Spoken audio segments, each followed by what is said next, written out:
Okay, so we got this screw, we're putting it in. And as we're getting ready to tighten it, we want to adjust. See how I just adjusted the Bumper cover. so all my lines are where I want them now. You know, I might be able to just come down a whisker. I'm getting picky with it here.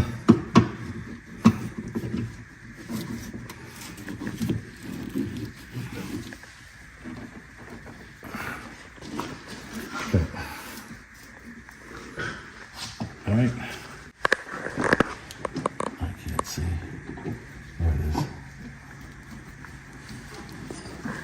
Okay, let's see here.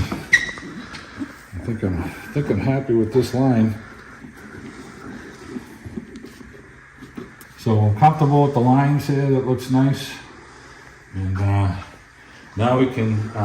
We have our fog lights over here. If Tony gets on the other side of me here, we'll plug the headlight cover in and the fog light in,